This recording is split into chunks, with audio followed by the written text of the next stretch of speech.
Hello दोस्तों, welcome to Safdev education academy by dear sir. Subscribe our channel for more informative videos. नमस्कार साथियों। तो कैसे हैं आप लोग? आशा करता हूं आप लोग अच्छे होंगे और स्वस्थ होंगे। तो दोस्तों, आज हम लोग दिल्ली पुलिस कांस्टेबल 2020 का प्रीवियस ईयर पेपर जो कि 14/12/2020 को हुआ था सेकंड शिफ्ट में, उसका न्यूमेरिकल एबिलिटी के सारे क्वेश्चंस हम सॉल्व करेंगे। तो चलिए अपने सेशन को शुरू करते हैं। तो हमारा पहला क्वेश्चन है, the inner circumference of a circular track is 1408 metre and the track is 7 metre wide. The cost of levelling the track at 6 rupees per metre square is. हमें एक सर्कुलर ट्रैक दे रखा है, ये एक सर्कुलर ट्रैक है, ठीक है friends, जिसका इनर जो आपका सर्कमफ्रेंस है वो हमें दे रखा है 1408 मीटर और उस पर एक ट्रैक बना हुआ है जो कि कितना मीटर वाइड है, जो कि है 7 मीटर वाइड। ठीक है फ्रेंड्स, तो ये कितना है, ये है आपका 7 मीटर वाइड। तो सबसे पहले हमें इनर सर्कमफ्रेंस देखना होगा। इनर सर्कमफ्रेंस का फॉर्मूला क्या होता है, 2 pi R I. R I inner circumference का हो गया, ठीक है। ये किसके कितना है, ये है 1408 मीटर। आपको पता है पाई की वैल्यू यहाँ दे रखी है 22/7 इंटू आर आई, और ये कितना हो गया, ये हो गया आपका 1408 मीटर। तो आर आई की वैल्यू क्या होगी, आर आई जो होगा हमारा वो हो जाएगा 1408 मल्टीप्लाई बाय 7 अपॉन 2 इंटू 22। तो इसको सॉल्व करने पे जो हमारी आर आई की वैल्यू आएगी वो कितनी आएगी, वो आएगी 224 मीटर। तो आर आई हमारा 224 मीटर। तो आर ओ, अगर मुझे आउटर रेडियस निकालना होगा, अगर मुझे ये गिवन है और मुझे ये निकालना है, ठीक है फ्रेंड्स, ये निकालना है, तो ये कैसे निकालेंगे, R O is equal to R I, R O is equal to R I plus जितनी विड्थ दे रखी है, विड्थ कितनी दे रखी है, विड्थ दे रखी है मुझे 7 मीटर। तो ये कितना हो जाएगा, ये हो जाएगा 224 प्लस 7 और ये हो जाएगा मेरा 231 मीटर। तो मुझे अब आर आई दे रखा है, आर ओ निकल गया। अब मुझे एरिया निकालना है। तो एरिया का क्या फॉर्मूला होता है, area is equal to pi R O square minus R I square. ठीक है friends, pi R O square minus R I square, ये क्या होता है, ये होता है मेरा एरिया। ठीक है, तो यहाँ पे पाई कितना है, पाई 22/7 है। आर ओ कितना दे रखा है, आर ओ 231 दे रखा है, 231 का स्क्वायर माइनस 224 का स्क्वायर। अगर मैं इस वैल्यू को सॉल्व करूंगा तो मेरा आंसर आ जाएगा 10010। ठीक है, ये मेरा टोटल एरिया आ गया। अगर 1 मीटर स्क्वायर के लिए कितने रुपीस लग रहे हैं, ₹6 लग रहे हैं, तो बताइए कि 10010 मीटर स्क्वायर के लिए कितने रुपए लगेंगे। तो मान लीजिए x रुपीस लगेंगे, क्रॉस मल्टीप्लाई करते हैं तो ये हो जाएगा 1x is equal to 6 into 10010। तो x की क्या वैल्यू आ गई, x की वैल्यू आ गई 60060। ठीक है, ये हो गया आपका रुपीस। ठीक है, तो ये ऑप्शन कहाँ दे रखा है, ये ऑप्शन दे रखा है हमें ऑप्शन नंबर सी। ए की इनकम 80% ज़्यादा है बी की इनकम से। अगर ए की इनकम को डिक्रीज कर दें 20% और बी की इनकम को इंक्रीज कर दें 60%, देन कौन सी हमारा जो ऑप्शन है वो सही होगा। तो देखिए फ्रेंड्स, मान लेते हैं कि बी की इनकम है 100 रुपये, तो ए की इनकम कितनी ज़्यादा है, 80% ज़्यादा है, तो ए की इनकम कितनी हो गई, 180 हो गई। अब ए की इनकम को अगर मैं 20% डिक्रीज करूं, 20% डिक्रीज करने का मतलब है 80% हो गई ऑफ 180, तो ये कितना आ जाएगा, ये आ जाएगा आपका 144। और बी की इनकम को अगर मैं 60% इंक्रीज करूं, तो 60% इंक्रीज करने के बाद 160% ऑफ 100, तो ये कितना आ जाएगा, ये आ जाएगा आपका 160 रुपीज़। अब बी की इनकम हो गई 160 रुपीज़, ए की इनकम हो गई 144 रुपीज़। हमें निकालना क्या है, हमें निकालना है कि इसमें से कौन सी हमारा जो ऑप्शन है वो सही होगा। तो देखिए 160 माइनस 144 अपॉन 144, क्योंकि हमें यहाँ कंपैरिजन करना है बी की इनकम का ए की इनकम के साथ, मल्टीप्लाई बाय 100। तो ये कितना आ जाएगा, ये आ जाएगा आपका 16 अपॉन 144 इंटू 100, और इसको सॉल्व करने पे आपकी वैल्यू आएगी 1/9%। ऑप्शन ए हमारा सही होगा। हमारा नेक्स्ट क्वेश्चन है, the whole number differ by 1495 when the large number is divided by a smaller the quotient is 8 and the reminder is 25 the sum of the number is. दो whole number का जो difference है वो कितना है 1495 है। मान लीजिए एक वैल्यू हमारी x और दूसरी वैल्यू है हमारी y, तो इन दोनों का डिफरेंस कितना है, इन दोनों का डिफरेंस है 1495। ठीक है फ्रेंड्स, इन दोनों का डिफरेंस 1495 है। अब जब मैं लार्ज नंबर को डिवाइड करूंगा स्मॉल नंबर से, तो मान लीजिए x मेरा लार्ज नंबर है, इसको मैं डिवाइड करूंगा y से, तो मेरा क्या आता है, क्वोशिएंट आता है मेरा 8 और रिमाइंडर आता है मेरा 25। इसका मतलब है कि 8y प्लस 25 जो है वो मेरा किसके बराबर है, वो मेरा x के बराबर है। ठीक है फ्रेंड्स, तो इस वैल्यू को अगर मैं यहाँ रख दूँ तो ये क्या हो जाएगा, 8y plus 25 minus y is equal to 1495, 7y is equal to 1470। तो मेरी y की वैल्यू कितनी आ गई, y की वैल्यू आ गई मेरी 210। इस y की वैल्यू को यहाँ इक्वेशन नंबर 1 में रख दीजिए, तो आपका आ जाएगा 8 into 210 plus 25 is equal to x। ठीक है फ्रेंड्स, तो x की वैल्यू क्या आ गई, x की वैल्यू आ गई मेरी 1705। तो मुझे यहाँ पे x की वैल्यू दे रखी है, y की वैल्यू दे रखी है, पूछा क्या है, इन दोनों वैल्यू का सम निकालना है। तो x plus y is equal to 1705 plus 210, तो ये मेरा कितना आ जाएगा 1915। ऑप्शन बी मेरा सही होगा। मेरा नेक्स्ट क्वेश्चन है, a certain sum amounts to rupees 10,257 in 3.5 year and to rupees 11,310 in 5 years at the same rate percent per annum at simple interest.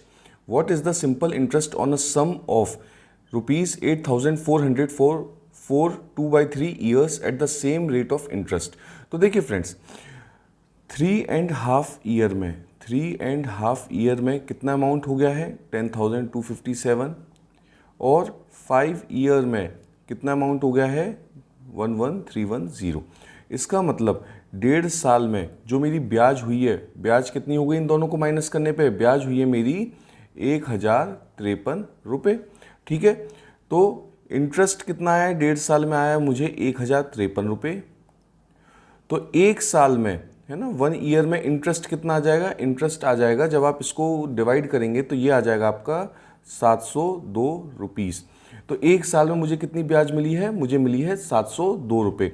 तो अगर मैं प्रिंसिपल की बात करूं, ठीक है, तो प्रिंसिपल क्या हो जाएगा, प्रिंसिपल हो जाएगा जो मुझे अमाउंट मिली है, अमाउंट माइनस सिंपल इंटरेस्ट। ठीक है, और simple interest multiply by year. ठीक है फ्रेंड्स, ये कैसे निकला, ये देखिए। अब मुझे यहाँ ये पता चल गया था कि मुझे 1 साल में ब्याज कितनी मिली है, 702 रुपये मिली है, जो कि मुझे यहाँ पे दे रखा था। ठीक है, तो अमाउंट कितना था, अमाउंट था 10,257 माइनस 702 इंटू 7/2। ठीक है, तो ये कितना निकल जाएगा, ये निकल जाएगा मेरा 7,800। ठीक है फ्रेंड्स, अब ये क्या है, ये है हमारा प्रिंसिपल जो है हमारा मूलधन। मूलधन कितना हो गया, मिश्रधन माइनस सिंपल इंटरेस्ट। और ये कितने सालों का सिंपल इंटरेस्ट है, ये है मेरा 3.5 साल का। तो मैंने यहाँ 3.5 साल का यहाँ पे सिंपल इंटरेस्ट को इस मिश्रधन से माइनस कर दिया, तो मेरा आंसर आ गया 7800। अब देखिए ये 7800 क्या है मेरा, ये 7800 है मेरा मूलधन। तो अगर मैं प्रिंसिपल की बात करूं तो देखो सिंपल इंटरेस्ट क्या होता है, सिंपल इंटरेस्ट होता है मूलधन इंटू ब्याज दर इंटू टाइम अपॉन 100। यहाँ पे मुझे कितना दे रखा है सिंपल इंटरेस्ट, सिंपल इंटरेस्ट दे रखा है मुझे 702 रुपये। प्रिंसिपल कितना है, प्रिंसिपल है 7800। ब्याज दर मुझे निकालनी है और टाइम कितना दे रखा है, टाइम दे रखा है मुझे 1 साल का। ठीक है, अभी मैं 1 साल का निकाल रहा हूँ और ये हो गया मेरा 100। तो मेरा अगर इसको सॉल्व करेंगे तो ब्याज दर आ जाएगी मेरी 9%। ठीक है फ्रेंड्स, ब्याज दर कितनी आ गई, ब्याज दर आ गई मेरी 9%। अब इस ब्याज दर को मैं अगर यहाँ पे रखूँगा तो मुझे बताना है कि कितना सिंपल इंटरेस्ट मेरा आएगा। तो चलिए रखते हैं।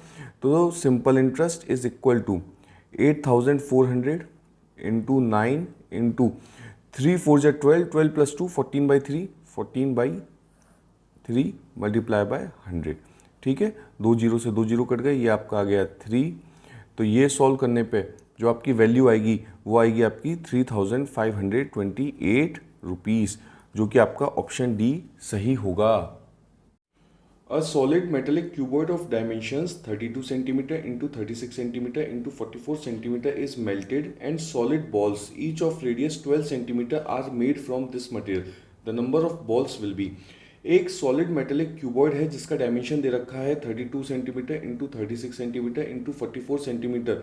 उसको पिघलाया जाता है और उससे सॉलिड बॉल्स बनाई जाती हैं जिसका प्रत्येक सॉलिड बॉल का जो रेडियस है वो है 12 सेंटीमीटर. तो हमें बताना है कि ऐसी कितनी बॉल्स बनेंगी. तो देखिए फ्रेंड्स, जब भी कभी हमें कोई चीज़ पिघला के बनानी होती है तो उसका वॉल्यूम हमेशा सेम होता है. ठीक है, तो वॉल्यूम ऑफ क्यूबॉइड जो होगा वो इक्वल होगा किसके, वॉल्यूम ऑफ स्फीयर की. अब यहाँ पे क्या है, बहुत सारी वॉल्यूम छोटी छोटी बॉल्स बनाई जा रही हैं तो इस मल्टीप्लाई बाय एन हो जाएगा, एन नंबर ऑफ बॉल्स बनेंगी. ठीक है, अब वॉल्यूम ऑफ क्यूबॉइड क्या दे रखा है 32 मल्टीप्लाई बाय 36 मल्टीप्लाई बाय 44. तो वॉल्यूम ऑफ स्फीयर क्या होता है, वॉल्यूम ऑफ स्फीयर होता है 4/3 पाई. पाई की वैल्यू क्या दे रखी है 22/7 इंटू आर क्यूब. आर कितना दे रखा है 12 का क्यूब, तो multiply by 12 multiply by 12 multiply by n. ठीक है फ्रेंड्स, अब अगर मैं इसको सॉल्व करूं तो देखिए एन क्या आ जाएगा, n is equal to 32 multiply by 36 multiply by 44 multiply by 3 multiply by 7 upon 4 multiply by 22 multiply by 3 times 12 का मल्टीप्लाई. ठीक है, तो अब देखिए यहाँ पे क्या गया 12 3 जा 36 होता है, 22 और ये आपका 2 आ गया, 3 4 जा आपका 12 होता है और 4 8 जा 32 होता है. ठीक है फ्रेंड्स, अब यहाँ पे क्या हो सकता है, यहाँ 4 2 जा 8, तो हमारी n की वैल्यू क्या आ गई, n की वैल्यू आ गई 2 multiply by 3 multiply bye 2 multiply by 7 और यहाँ आ गई 12. ठीक है, अब 2 6 जा 12 होता है, 3 2 जा 6 होता है, 2 2 जा 1 होता है, तो n की वैल्यू क्या आ गई, n की वैल्यू आ गई मेरी 7. ऑप्शन डी मेरा सही होगा.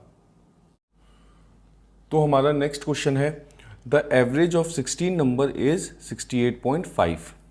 If two numbers 54 and 37 are replaced by 45 and 73 and one more number x is excluded, then the average of the numbers decreases by 1.5. The value of x is.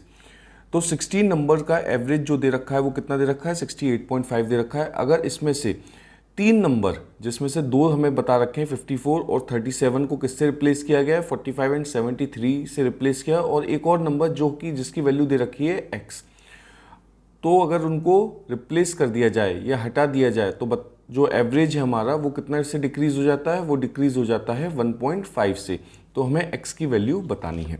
तो आपको पता है average क्या होता है, एवरेज होता है sum of n numbers upon total n numbers. ठीक है फ्रेंड्स, एवरेज कितना दे रखा है 68.5 दे रखा है. कितने नंबर हैं 16 नंबर हैं. सम ऑफ, अब देखिए इन 16 नंबर में से मुझे 3 पता है, एक है 54, एक है 37 और एक है x, तो इसको लिख लेते हैं. बाकी कितने बचे 13, तो sum of 13 numbers plus 54 plus 37 plus x divide by 16. तो मुझे यहाँ से क्या पता चल गया, मुझे पता चला सम ऑफ 13 नंबर्स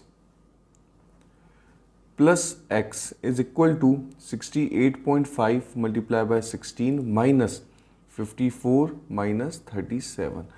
तो सम ऑफ n नंबर्स कितना हो गया 13 नंबर्स, ये हो जाएगा आपका 1005 माइनस x. ठीक है फ्रेंड्स, इक्वेशन नंबर 1.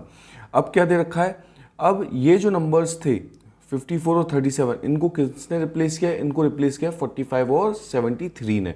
तो जो नया एवरेज है वो डिक्रीज हो गया 1.5 से. तो चलिए देख लेते हैं नया एवरेज क्या आएगा, सम ऑफ 13 नंबर्स प्लस 45 प्लस 73, तो टोटल हो गए मेरे 15 नंबर्स.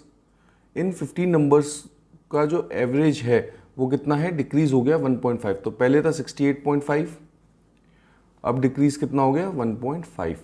सम ऑफ 13 नंबर्स का हमने निकाला था, ये सम आया था, तो ये आ गया 1005 minus x plus 45 plus 73 is equal to 68.5 से अगर मैं 1.5 माइनस करूँगा तो ये हो जाएगा 67 मल्टीप्लाई बाय 15। ठीक है फ्रेंड्स, तो इसको सॉल्व करने पे जो हमारी x की वैल्यू आएगी वो कितनी आएगी, x की वैल्यू आ रही है हमारी 118। ऑप्शन सी हमारा सही होगा। The market price of an article is ₹640। A trader earns 20% profit when he sells it at a discount of 40% on its market price. The cost price of the article is. तो देखिए friends, क्या दे रखा है, किसी article की market price दे रखी है, market price दे रखी है ₹640। अब एक ट्रेडर ने उस पर डिस्काउंट दिया, तो डिस्काउंट कितने का दिया है, डिस्काउंट दिया है 40% का, तो 40% ऑफ 640 ये कितना हो गया, ये हो गया आपका 256 रुपीज़। ठीक है, तो आफ्टर डिस्काउंट जो सेलिंग प्राइस, जो विक्रय मूल्य होगा वो कितना होगा, 640 माइनस 256, तो ये आ जाएगा आपका 384 रुपीज़। तो ये क्या है, ये इसकी विक्रय मूल्य है। कितना प्रॉफिट उससे अर्न किया, उसने 20% का प्रॉफिट अर्न किया। तो हमें क्या निकालना है, हमें निकालना है कॉस्ट प्राइस। तो आपको पता है विक्रय मूल्य is equal to 100 plus profit percentage upon 100 multiply by cost price होता है। तो विक्रय मूल्य कितना दे रखा है, 384 is equal to 100 plus profit कितना है 20% का upon 100 multiply by cost price. तो कॉस्ट प्राइस क्या आ जाएगा, कॉस्ट प्राइस आ जाएगा आपका 384 मल्टीप्लाई बाय 100 डिवाइड बाय 120। और इसको सॉल्व करने पे आपकी वैल्यू क्या आएगी, आपकी वैल्यू आ जाएगी, ये हो गया 64 का अगर मैं मल्टीप्लाई करूँगा तो ये आ जाएगा 320 रुपये। तो ऑप्शन बी हमारा सही होगा। क्वेश्चन क्या दे रखा है, पाइप ए और पाइप बी किसी भी टैंक को 20 घंटे में और 30 घंटे में फिल कर देते हैं। पाइप सी अकेला पूरे टैंक, भरे हुए टैंक को खाली कर देता है 10 आवर्स में। अगर पाइप ए और बी को साथ में ओपन कर दिया गया तो वो 3.5 आवर में पूरे टैंक को फिल कर देगा। If pipe C is open, फिर पाइप सी को ओपन किया गया तो बताइए कितनी देर में टैंक जो है वो हमारा खाली हो जाएगा। तो देखिए फ्रेंड्स, आपको जब भी टाइम एंड वर्क के क्वेश्चन दे रखे हो तो आप पर आवर का निकालिए आंसर। ठीक है, अगर पाइप ए 20 आवर्स में किसी टैंक को फिल कर देता है तो 1 पर आवर कितना काम कर रहा है, पर आवर काम करेगा 1/20 पर आवर। उसी तरीके से बी कितना पर आवर काम कर रहा है, 1/30 फिल कर रहा है पर आवर। और जो हमारा सी है वो कितनी देर में टैंक को खाली कर रहा है, सी जो है वो हमारा टैंक को खाली कर रहा है कितनी देर में, 1/10 पर आवर के रेट से हमारा खाली हो रहा है। तो ए और बी ने साथ में काम किया कितना, ए और बी 3.5 आवर मतलब 7/2 आवर्स। ठीक है, और जो सी है उसका हमें बताना है कि कितने आवर में वो उस टैंक को खाली कर देगा। तो ए और बी का कितना हो गया, 1/20 प्लस 1/30 7/2 इज इक्वल टू सी कितना है 1/10 इंटू एक्स। तो ये कितना आ जाएगा, एलसीएम ले लीजिए, ये आ जाएगा आपका 60, ये आ जाएगा 3 + 2 multiply by 7/2 is equal to 1/10 x. 0 से 0 कट गया तो x की वैल्यू क्या आ गई, ये हो गया 5/6 मल्टीप्लाई बाय 7/2। ठीक है, 5 ये हो गया आपका 5 7 जा 35, 35 डिवाइड बाय 12 करेंगे तो हमारा आ जाएगा 2 आवर 55 मिनट। ऑप्शन सी हमारा सही होगा। तो चलिए फ्रेंड्स, हमारा नेक्स्ट क्वेश्चन क्या है, the ratio of the speed of the boat in still water and the current is 36:5। तो स्पीड ऑफ बोट और स्पीड ऑफ वाटर का आपको रेशियो दे रखा है जो कि 36:5। ठीक है friends, the boat goes downstream for 1/6 hours and then start coming back, how much time will it take to reach the starting point. तो मान लीजिए 2 पॉइंट है हमारे ए और बी, ए और बी। तो ये हो गया आपका डाउन स्ट्रीम और ये हो गया आपका अप स्ट्रीम। तो डाउन स्ट्रीम में कितना टाइम ले रहा है, 5 6 30 31/6 आवर। ठीक है, तो हमें अप स्ट्रीम का टाइम निकालना है। तो देखिए फ्रेंड, डिस्टेंस सेम है ए टू बी, जब ए टू बी जाएगा तो ये हमारा स्पीड क्या होता है, स्पीड इन टू टाइम। जब नीचे की तरफ जाएगा तो जो स्पीड ऑफ वाटर होगी और जो स्पीड ऑफ बोट होगी वो एक दूसरे के साथ ऐड हो जाएंगी। ठीक है, तो यहाँ क्या हो जाएगा, ए टू बी जाते वक्त speed of boat plus speed of water multiply by time. ये कौन सा हो गया, डाउन स्ट्रीम का हो गया। जब अप स्ट्रीम जाएगी डी, बी से ए, तो ये क्या हो जाएगा, ये स्पीड ऑफ वाटर तो इसी साइड होगा, पानी तो इसी साइड बह रहा होगा, पर बोट किस साइड जा रही है, ऊपर की तरफ। तो ये क्या हो जाएगा, speed of boat minus speed of water into time up stream. ठीक है, ऊपर की तरफ। डिस्टेंस सेम है तो ये दोनों एक दूसरे के बराबर आ जाएंगी। तो ये क्या हो गया, speed of boat plus speed of water, time कितना दे रखा है 31/6 is equal to speed of boat minus speed of water into time upward. ठीक है फ्रेंड्स, अब स्पीड ऑफ बोट किसके बराबर है, वो तो यहाँ दे रखा है 36/5 speed of water plus speed of water into 31/6 is equal to, ये कितना हो जाएगा, ये हो जाएगा 36/5 speed of water minus speed of water into time upward. ये क्या आ जाएगा, ये आ जाएगा आपका 41/5 स्पीड ऑफ वाटर इंटू 31/6, और ये कितना आ जाएगा, ये आ जाएगा 31/5 speed of water into time upward. 31 से 31 कैंसिल हो गया, 5 से 5 कैंसिल हो गया। इसको सॉल्व करने पे हमारा टाइम अपवर्ड कितना आएगा, 5/6 आवर। तो ऑप्शन ए जो है वो हमारा सही होगा। A shopkeeper sold an article at a profit of 13%। एक शॉपकीपर ने एक आर्टिकल को 13% प्रॉफिट पे बेचा। Had he sold it for ₹86.4 मोर। अगर वो उसको 86.4 रुपीज़ ज़्यादा और ज़्यादा पे, जिस प्राइस पे उसने बेचा है उससे और ज़्यादा पे बेचता, तो उसको K% का गेन होता। अगर कॉस्ट प्राइस आर्टिकल की 720 रुपये है तो हमें बताना है कि उसको कितने % का प्रॉफिट होता, हमें K की वैल्यू बतानी है। तो देखिए फ्रेंड्स, हमें कॉस्ट प्राइस क्या दे रखा है, कॉस्ट प्राइस दे रखा है हमें 720 रुपये। अभी उस दुकानदार ने कितने प्रॉफिट पे बेचा, तो selling price is equal to, तो उसने बेचा 13% के प्रॉफिट पे। ठीक है, 13% ऑफ 720 प्लस 720, तो कितने उस पर रुपये पे बेचा, उसने बेचा 813.6 रुपीज़ पे। ठीक है, अगर वो इस सेलिंग प्राइस में 86.4 रुपीज़ को और ऐड कर देता, तो न्यू सेलिंग प्राइस क्या आ गई, न्यू सेलिंग प्राइस आ गई मेरी 813.6 प्लस 86.4, यह आ गई मेरी 900 रुपीज़। तो उसको कितने % का प्रॉफिट होता। ठीक है, तो आपको पता है विक्रय मूल्य is equal to 100 plus profit percentage upon 100 multiply by cost price होता है। अब नया विक्रय मूल्य क्या है, 900 रुपये, प्रॉफिट कितना है K% का अपॉन 100 मल्टीप्लाई बाय 720 रुपये। तो यहाँ पे वैल्यू सॉल्व करने के बाद क्या आ जाएगी, K is equal to 900 multiply by 100 upon 720 minus 100। ठीक है फ्रेंड्स, और इसको सॉल्व करने पे हमारी जो K की वैल्यू आ रही है वो आ रही है 25। ठीक है, तो K कितना हो जाएगा 25%। पहले कितने का प्रॉफिट था, 13% का। अगर वो उस सेलिंग प्राइस में 86.4 रुपीज़ और ज़्यादा महंगा बेचता तो उसको कितने % का प्रॉफिट होता, उसको होता 25% का। नेक्स्ट क्वेश्चन करते हैं। Reena's expenditure is 300% more than her savings if her income increases by 30% and saving increases by 20%, then by what percentage does her expenditure increase.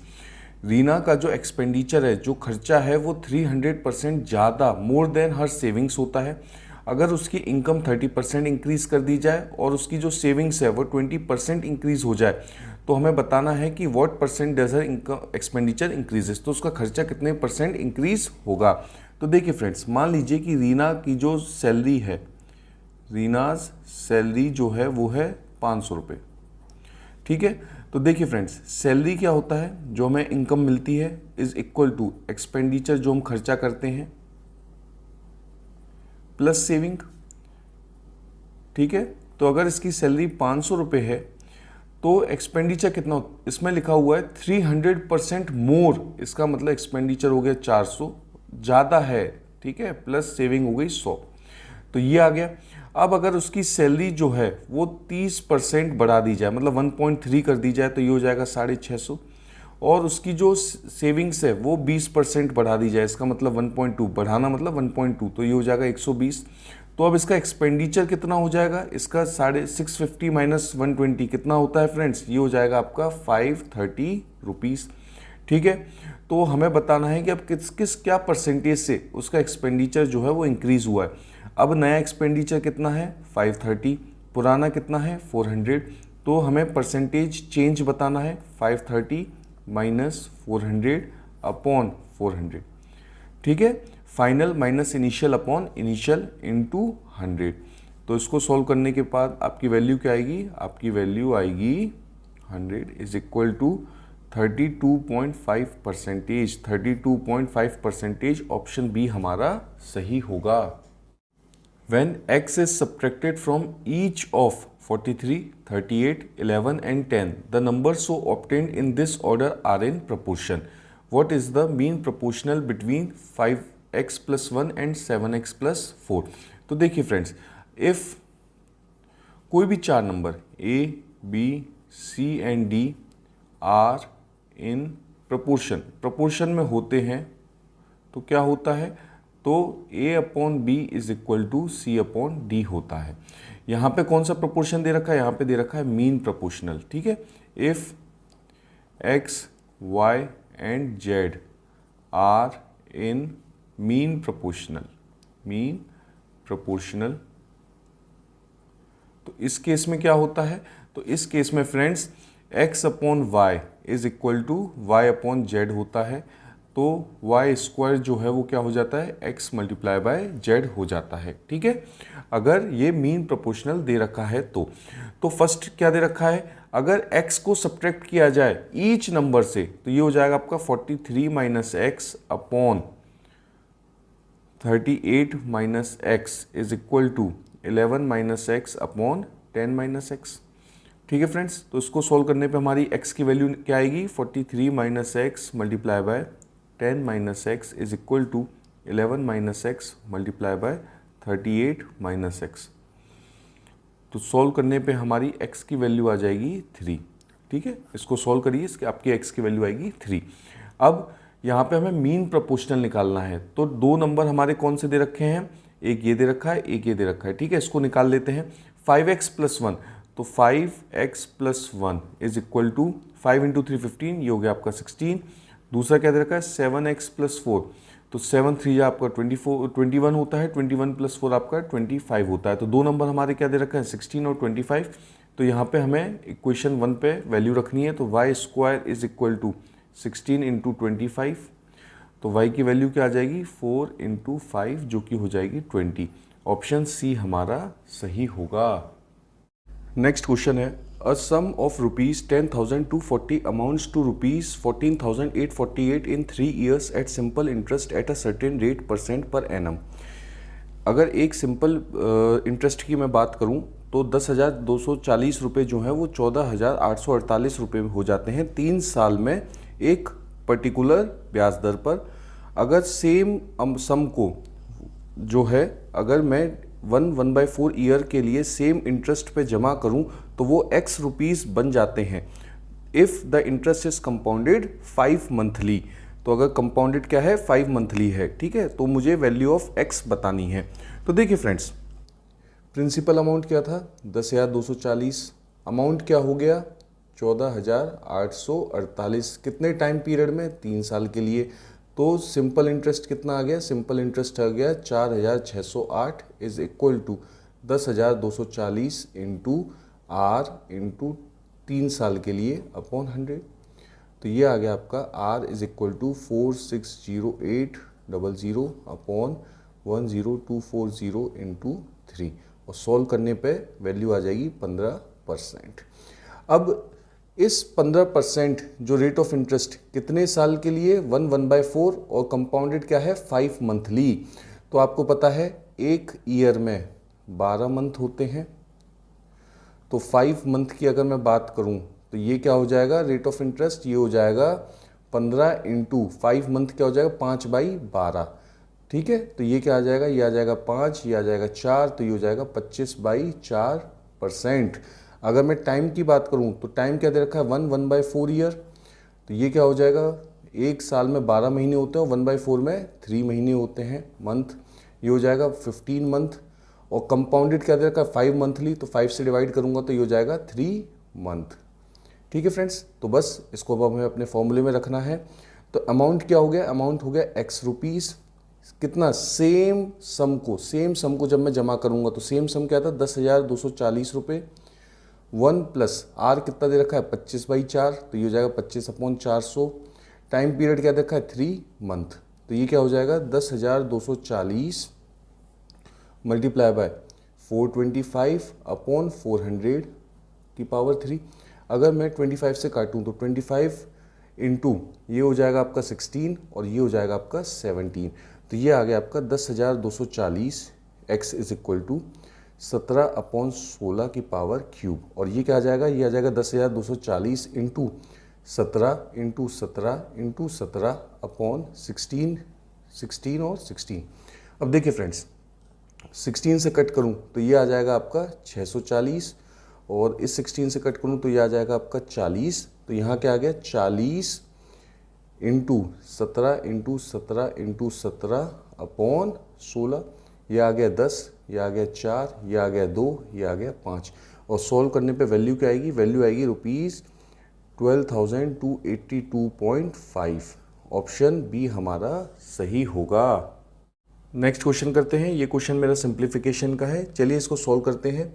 तो ये क्या आ जाएगा, 2/3 डिवाइड बाय 3/4 ऑफ 5/6, तो ये कितना आ जाएगा, ये आ जाएगा आपका 15/24 डिवाइड बाय 2/3। अगर मुझे इस डिवाइड के साइन को हटाना है तो मल्टीप्लिकेशन का साइन आ जाएगा, और ये जो वैल्यू है 3/4 ये क्या हो जाएगी, ये इसका रेसिप्रोकल आ जाएगा, मल्टीप्लाई बाय 5/6 माइनस 5/6 माइनस 11/25।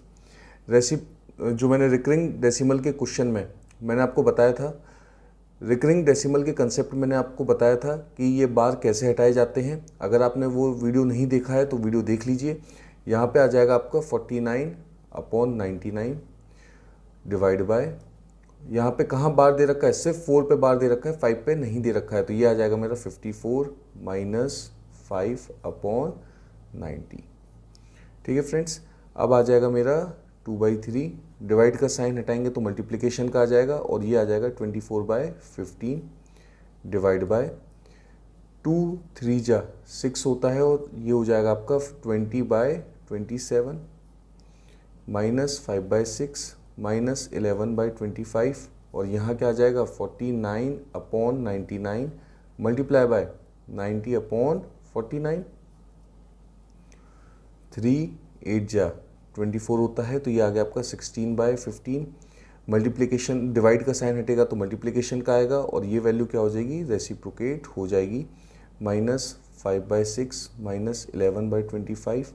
49 से 49 कट गया, ये आ गया आपका 30, ये आपका 33, ये आ गया आपका 10, और ये आ गया आपका 11। 11 से 11 कट गया, तो ये क्या आ जाएगा 10/11 लिख लेते हैं, 11 से 11 कट गया। ठीक है, तो यहाँ क्या आ जाएगा, यहाँ पे देखिए ये आएगा आपका 5, और ये आपका आएगा 9, ये आपका आएगा 4, ये आएगा 5।